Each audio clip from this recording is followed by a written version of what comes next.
Bonsoir à tous, mesdames et messieurs, bienvenue au journal sur CamNews 24. Au sommaire de cette édition, changement climatique, le Cameroun prépare la conférence de Paris.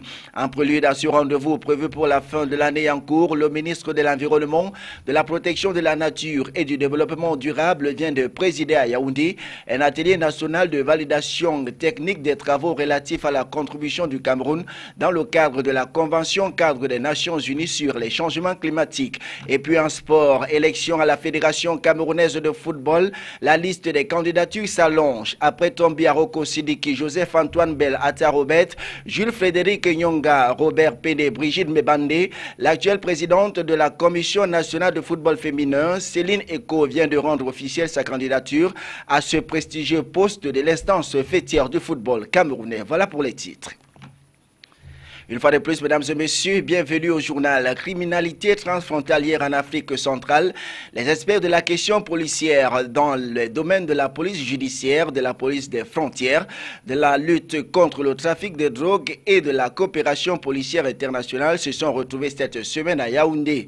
Ces experts, membres de la sous-commission des sous-comités techniques du comité des chefs de police d'Afrique centrale, avaient donc la mission de procéder à l'identification et à l'évaluation des phénomènes criminels en Afrique centrale. Les détails avec Jean-Pierre Betongo, Marcel Vondoaben et Jerry Eba pour le récit. La montée en puissance de la criminalité transfrontalière en Afrique centrale a été au centre de la rencontre de 2 jours à Yaoundé entre les experts en charge des questions de sécurité dans la sous-région.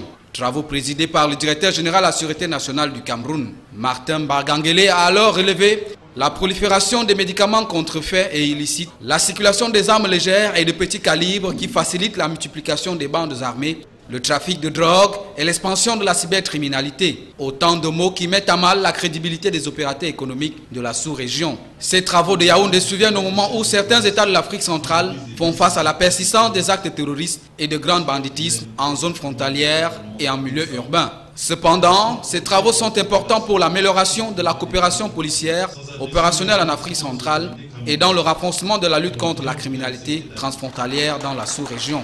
Au terme de ces assises ce 16 septembre, les experts vont soumettre à l'appréciation des chefs de police des propositions pertinentes en vue de renforcer les capacités des services de police des États de la sous-région. La 16e session du CCPAC, le comité des chefs de police d'Afrique centrale, des chefs de police et du forum des ministres chargés des questions de sécurité dans les États de l'Afrique centrale sont prévus respectivement les 17 et 18 septembre 2015. On l'a dit en titre, changement climatique, le Cameroun prépare la conférence de Paris. En prélude à ce rendez-vous prévu pour la fin de l'année en cours, le ministre de l'Environnement, de la Protection de la Nature et du Développement durable vient de présider à Yaoundé un atelier national de validation technique des travaux relatifs à la contribution du Cameroun dans le cadre de la Convention cadre des Nations Unies sur les changements climatiques. Les travaux se sont déroulés en partenariat avec l'Agence française de développement. Les détails avec Solomon Fouet, Joseph Atiba. Le Cameroun doit diminuer de 32% ses émissions de gaz à effet de serre d'ici 2035. C'est le principal engagement que les plénipotentiaires de notre pays comptent présenter aux assises de la conférence de Paris, prévue du 24 novembre au 11 décembre 2015 prochain et consacrée au changement climatique. Il s'agit en effet d'une conditionnalité imposée par les grandes puissances et grands pollueurs aux pays sous-développés à laquelle reste tributaire le soutien de la communauté internationale sous forme de financement direct d'actions de renforcement des capacités et de transfert des technologies. De l'avis des experts, l'objectif de réduction des émissions au Cameroun représente un effort significatif pour un pays dont les émissions de gaz à effet de serre sont insignifiantes à l'échelon international et dont le produit intérieur brut par habitant se situe au 148e rang mondial. Les mêmes experts font par ailleurs observer que cette volonté de réduire drastiquement les émissions peut aussi se révéler préjudiciable à l'égard du Cameroun qui aspire à son émergence à l'horizon 2035 En ce sens que cette émergence qui s'appuie sur l'industrialisation du tissu économique est une source importante d'émissions de gaz querellés.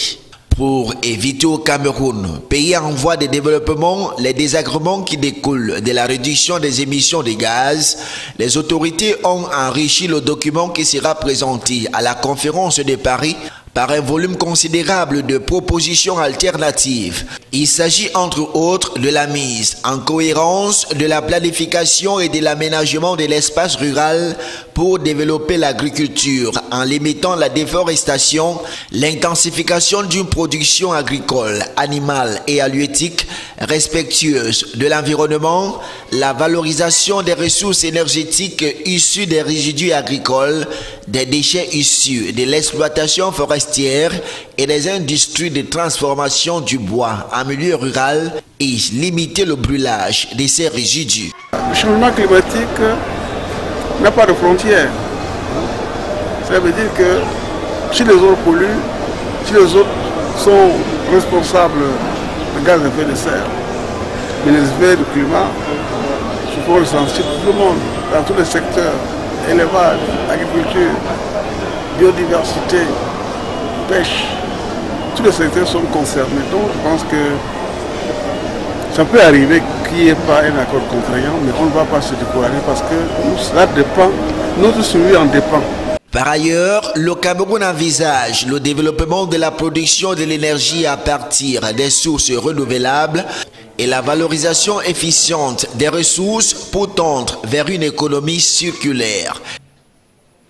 Municipalité, cette fois-ci, le chef de l'État définit les salaires des délégués et des maires ainsi que de leurs adjoints. C'est la teneur d'un décret rendu public cette semaine fixant les modalités de rémunération mensuelle de ces magistrats municipaux, soit 400 000 francs CFA pour les délégués du gouvernement et 250 000 francs CFA pour les maires. Valdès Kungan a scruté le décret présidentiel pour nous.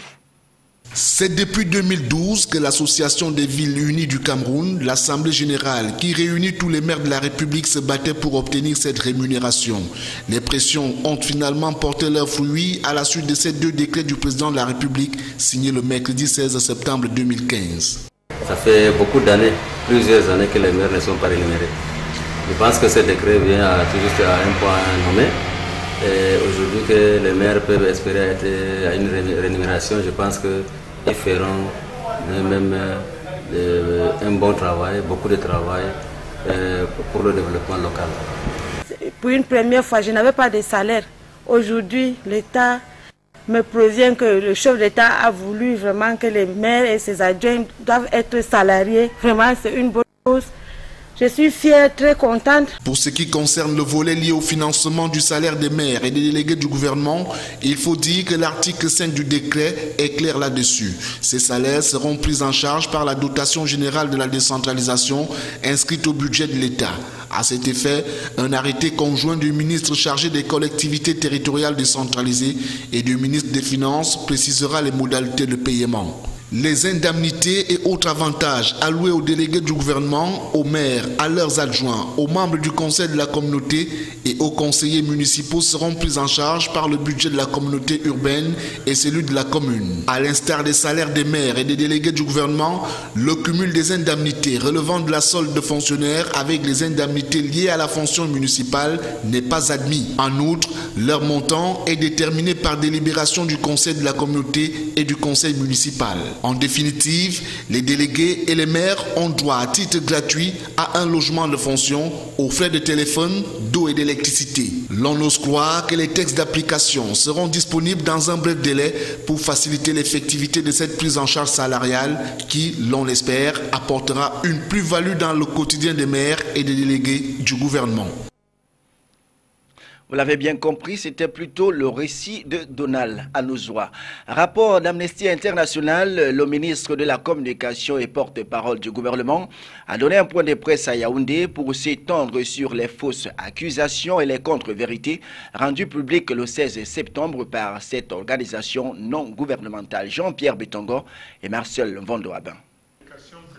Le 16 septembre 2015, Amnesty International a rendu public un rapport dont elle dit basé sur 3 missions de recherche en 2015. Le rapport intitulé « Cameroun, les droits humains en ligne de mire » peint en noir les autorités camerounaises ainsi que les forces de sécurité. C'est bien ce qui transparaît de la synthèse du rapport que les représentants d'Amnesty International ont rendu public hier lors de leur conférence de presse, je cite. Au vu des éléments de preuve réunis jusqu'à présent, Amnesty International estime qu'un conflit armé interne a lieu dans la région. Le dit conflit s'avère être une extension de celui du nord du Nigeria et que le droit international humanitaire et le droit de la guerre doivent par conséquent être appliqués. Fin de citation. Amnesty International affirme que les forces de sécurité camerounaises ont attaqué des villages, détruisant des maisons, tuant des civils et arrêtant plus de 1000 suspects, dont certains n'étaient âgés que de 5 ans, que 25 personnes sont mortes en garde à vue et qu'on est toujours sans nouvelles de 130 autres personnes. Par la suite, Issa Tiromava réagit quant aux arrestations et lenteurs de procédures judiciaires dénoncées par Amnesty International. Et de rappeler à Amnesty International les jugements rendus 9 mois après l'entrée en vigueur de la loi du 23 décembre 2014 sur la répression des actes terroristes. Il est établi, et cela conformément au droit international, que les actes de terrorisme ne sauraient être assimilés à des actes de guerre. Le terrorisme et la communauté internationale s'est accordée sur ce fait consiste à l'emploi de la terreur à des fins politiques, religieuses, idéologiques ou alors, et c'est bien là le cas de Boko Haram, à des fins crapuleuses, une crapule n'étant rien d'autre qu'un individu sans moralité, capable, sans aucun motif légitime, des pires bassesses et des atrocités les plus inimaginables. À la fin, le porte-parole du gouvernement camerounais martèle à l'attention d'Amnesty International que le chef de l'État Paul Biya a décidé de combattre Boko Haram dans le strict respect des engagements nationaux et internationaux pris par le Cameroun. Ce cadre juridique qui organise ce que certains conviennent d'appeler le droit de la guerre est matérialisé par les conventions de Genève et leurs protocoles additionnels considérés comme les principaux instruments internationaux situés au cœur du droit international humanitaire, c'est-à-dire la branche du droit international qui régit la conduite des conflits armés et vise à limiter leurs conséquences. Le rapport d'Amnesty International pour plus d'équité devrait aussi être remis personnellement à Aboubakar Shekau, gourou de la secte terroriste Boko Haram. Dans la capitale économique, la cellule de veille des chantiers en construction était en conclave cette semaine à Douala. C'était dans le but d'évaluer l'état d'avancement des travaux de réaménagement des accès est et ouest de la ville de Douala ainsi que ceux du deuxième pont sur le Vouri. Reportage Eric Ticheux et Josué Ngongan. Les travaux avancent de manière satisfaisante malgré le retard de 2 mois qu'accuse l'entreprise en charge de leur exécution. C'est ce qui ressort de la 5e session de la cellule de coordination des travaux de construction du deuxième pont sur le Vouri, dont le taux d'avancement est de 47% pour les travaux, 57% pour le délai de consommation et 47% pour le financement.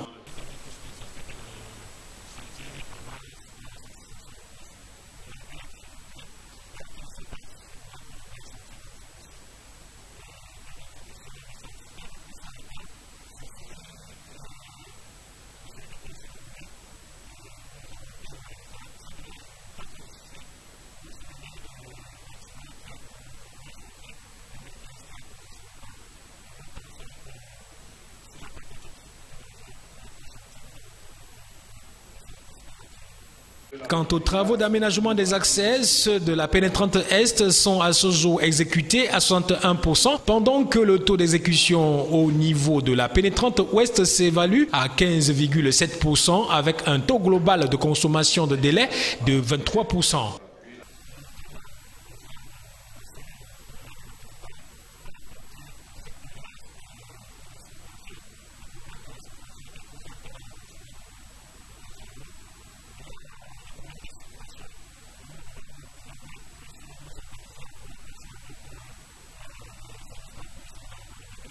Entre autres recommandations formulées au sorti des travaux, le gouverneur de la région du littoral, président de la cellule, a invité les membres à assister aux réunions afin que les résolutions prises en plénière soient exécutées sur le terrain. La prochaine rencontre sera suivie d'une descente dans les différents chantiers.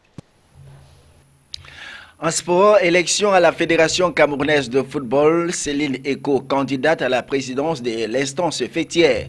L'actuelle présidente de la Commission nationale de football féminin vient de rallonger la liste des candidatures.